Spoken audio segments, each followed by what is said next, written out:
batez ere neguan, esan behar da, beti esaten dana, bakarrik ez joatea mendira. Hori, bueno, denok egin dugu noizbait, baina hori bai da importantea, bakarrik ez joatea. Bestetik, esatea ere norbaiti, nora guazen. Importantea da gero sorospenerako, jakitea nondik dabilen galdutakoa edo zerbait gertatu zaionari.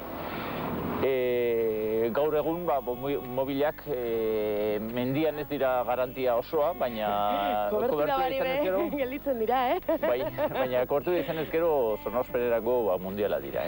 Eta gero hobeto prestatuta joan behar dugu neguan. Udaran edozein arroparekin joan gaitezke, baina neguan nolako elurtearekin joaten bagera, larria pase ditzakegu, ondo ekipatuta ez baldin magoaz. Eta jendia ondo prestatuta joaten da, bai fizikoki, bai erropari dagokionez? Nik beriztuko nuke kasu honetan bai. Pero abenturero asko daude hortik. Bai. Baina batez ere lurte hauetan badira abenturero asko. Mendizaleok nire ustez gaur egun badakigu ondo prestatuta joan behar dugula. Bai ekipamendu aldetik, bai fizikoki. Baina, karo, olako lurtea botatzen du eta jende asko, ez dakien jende asko, animatzen da mendira. Eta hori berez arriskua da. Mendira gora zenean, garrantzitsua dira beran, zehosar jateko, zehosar erateko eramatea?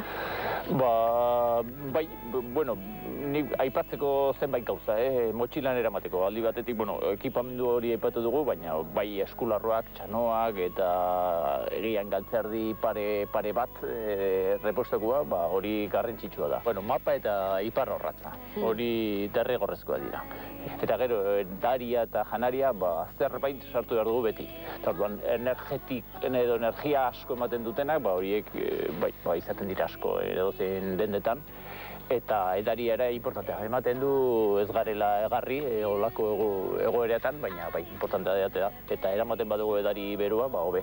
Alkoholik ez, hori bai. Hori bai ez, edari berua hobe, barrena berotzeko, edari beruarekin. Hidratatzeko eta berua bada. Batzuk ardoa eramaten dute, baina horrek ez du berotzu igual egingo du, baina jakintxoek esaten dute ez. Baina, gero gauerako zer eramaten badugu hori ez du kalterik egingo. Hori ez.